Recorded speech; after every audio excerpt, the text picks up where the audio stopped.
বাল্যবন্ধু সহপাঠী ভগৱানৰ কৃপাত তুমি এতিয়া ধনী মানুহ তোমাৰ ওচৰত ঘৰ মাটি বন্ধকত থৈ মোৰ ল'ৰা ছোৱালীকেইটাক ডাঙৰ মানুহ কৰিল তুমি সহায় নকৰা হ'লে মোৰ ল'ৰা অপূৰ্ব আজি DSP হ'ব নোৱাৰিলে তোমাৰ ল'ৰা অপূৰ্ব DSP হ'ল মোৰ কি লাভ হ'ল হে লোকচানটো একো হোৱা নাই তোমাৰ পৰা যেনেকে টকা নিছিলো তেনেকে আজি তোমাক ঘূৰাই দিব লাগে এতিয়া টকা ঘূৰাই দিব নালাগে শুনা মহেন্দ্ৰ দুমাহৰ আগতে দলিলৰ ম্যাদ শেষ হৈ গৈছে এতিয়া আৰু মই টকা নলওঁ আৰু শুনা তুমি এজন হাইস্কুলৰ অৱসৰপ্ৰাপ্ত শিক্ষক তুমি অন্তত প্ৰতিশ্ৰুতি ভংগ কৰিবলৈ লাজ পাব লাগিছিল বেইমান কৰাটো শিক্ষকৰ আদৰ্শ নহয় মহেন্দ্ৰ ইয়াত শিক্ষকৰ আদৰ্শৰ কথা ক'লে হোৱা নাপায় মাত্ৰ 2 মাহ দেৰি হৈছে মই খোজামতে সকলো টকা তোমাৰ ওচৰলৈ লৈ আহিছো বন্ধুৰ বিশ্বাসত মই ঘৰ মাটি বন্ধকত থৈছিলো কিন্তু সপোনতো ভবা নাছিলো তুমি যে এনেকুৱা বান্ধ পাতিছা ভবা নাছিলা এতিয়াতো ভাবিব পাৰিছা এই হৰিহৰ চৌধুৰীয়ে সিদ্ধান্ত এবাৰেই লয় দুবাৰ নহয় আৰু এই কথাও জানি থবা যদি তুমি সহজতে সৎপথ নোহোৱা মই তেতিয়াহ'লে আইনৰ সহায় ল'বলৈ বাধ্য হ'ম তুমি আইনৰ সহায় ল'বা তাৰমানে মোৰ পৰা তুমি কেছ কৰিবা ঠিক আছে কেছ কৰা মই মোৰ পৈতৃক ভেটি ৰক্ষা কৰিবৰ কাৰণে চেষ্টা কৰিম ৰক্ষা কৰিব নোৱাৰিব মহেন্দ্ৰ তুমি মোক চিনি পায়ো নোপোৱাৰ ভাও ধৰিছা পাইছো তুমি টকাৰে সকলো কৰিব পাৰা অকল টকাৰে নহয় বুদ্ধিৰেও মিনাও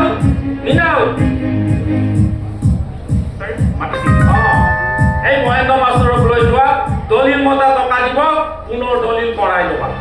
আহক মাষ্টৰবাবু হৰিহৰ চৌধুৰী মোৰ আৰু সেইদিন নাই মোৰ 10টা দুটা ল'ৰাই চাকৰি কৰি বৰ্তমান উপাৰ্জন কৰিছে মই এতিয়া ঘৰ মাটি বিক্ৰী কৰিব নালাগে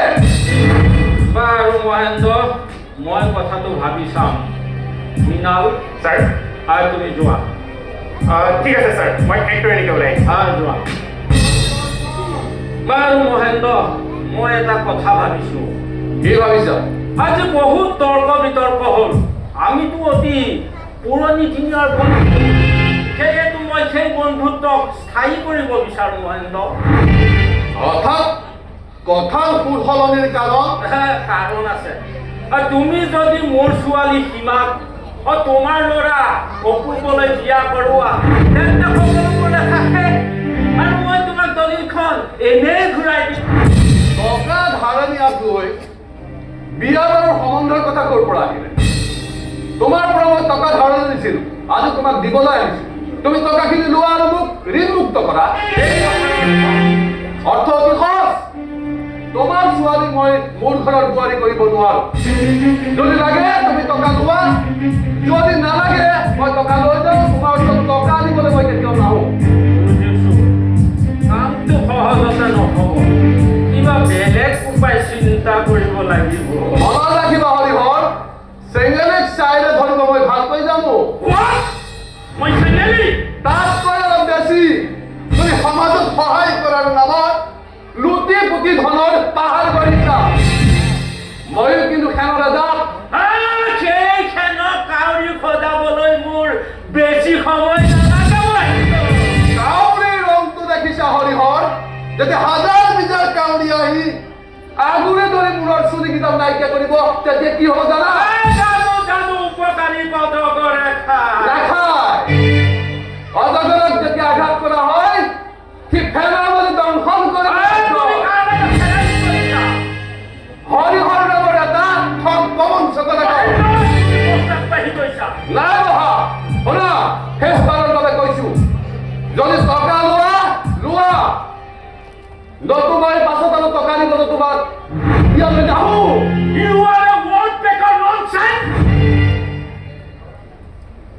হৰিহৰ যিবা সংযোগ কৰি কথা কওঁ হৰিহৰ চৌধুৰীক ৱাৰ্ণিং দিবলৈ হয় এটা পৰিয়াল নালাগে দাৰুণ মাতিবৰ কোনো প্ৰয়োজন নাই মই নিজেই আপোনাৰ যাম কিন্তু এটা কথা মনত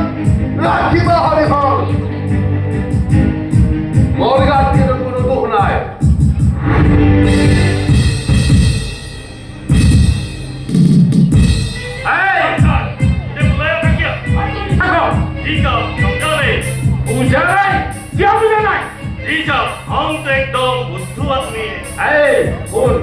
কাম আৰম্ভ হ'ব তহঁতক এনেই পুহি ৰখা নাই মনত ৰাখিবি जी साहब हम तैयार हैं अरे बैराम भाई बात क्या है साहब किसने इतना गरम है তোৰ কথাবোৰ আকৌ বুজাই টান নহয় মায়েৰ মোৰটোকে কৈছ ন বাপেৰৰ মোৰটোকে কৈছ একো ধৰিবই পোৱা নাই अरे बात क्या है বাঘ ডাঙৰে একেবাৰে ৰাজবাঘ हाँ बड़ा बात है বৰা গাহৰি কথা কৈছ আমি গাহৰি নেখাওঁ নহয় गहरी साल तो जरूर है लेकिन करेगा क्या खा के लाभो हराम तो करना नहीं है হাৰাম কি কয় মুছলমানেতো গাহৰি বুলিয়ে কয় নক'বনো কিয় বৰ লেতেৰা বস্তু বুজি পাইছ নাই ঐ সীতাৰাম जी তোৰ কথাবোৰ কিন্তু আজিকালি মই বেছ বুজি পাওঁ পাছে ক'বহে নোৱাৰো এই সাইডৰ চেয়াৰ আছে বৈ দিওঁ अरे आप टाइम লৈ যা লৈ যা लगाया। নাই দেখোন সেইটো দেখোন মহেন্দ্ৰ মাষ্ট তাকৰ কিনা কিনে নকৰি মই কি খেল পাৰে পাই আছো তই ইয়াতে থাক মই দেউতাক খবৰ দিমগৈ সি যিহে নৱজন মানুহ নহয় মই কিবা এটা কম ভুল কৰিহে দিব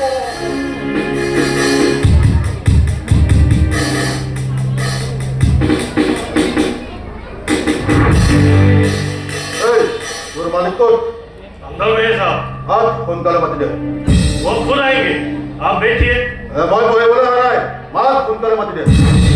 बैराम भाई ओ बैराम भाई কিয় চিঞৰি কৰিছ साहब ये बाबू आपसे मिलना है তুমি আহিছা পিছে কিয় আহিলা চৌধুৰী সাহেব আপুনি টকাখিনি লওক আৰু আমাক ঋণ মুক্ত কৰক দেউতাক আপুনি অপমান কৰি ঘূৰাই পঠালেও মই পুনৰ আপোনাক অনুৰোধ কৰিছো আমাক আপুনি ঋণ মুক্ত কৰক এই টকা এতিয়া ঘূৰাই লোৱা নহয় আৰু এই কথাও জানি থোৱা তোমালোকে অতি সোনকালে তোমালোকৰ সেই ঘৰ মাটিটো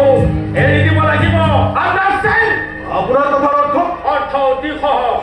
কিন্তু তোমাৰ লগত মোৰ কথা পাতিবৰ আৰু ইচ্ছা নাই ইয়াৰ পৰা যাই যোৱা আপুনি ইমান ভদ্ৰ খাজাক মোক ভাঙি দিম ময়ৰ চৌধুৰী মনত ৰাখিব জুই জ্বলি উঠিলে হাতত ধৰি ৰাখিব নোৱাৰিম কিন্তু চুপ থাক তুমি।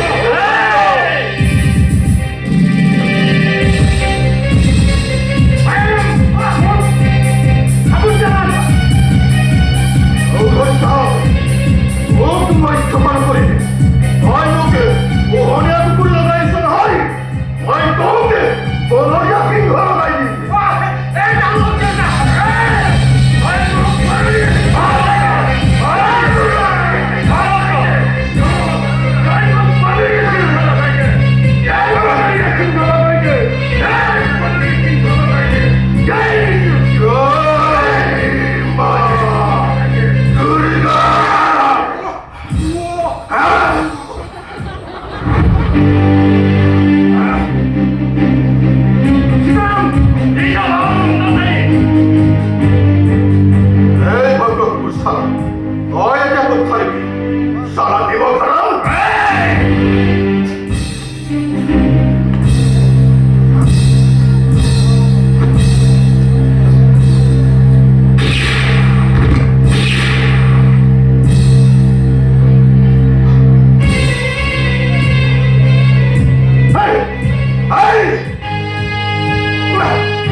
চৌধুৰী তই আকৌ এখন নতুন খেল খেলিছ বুজিছো আকৌ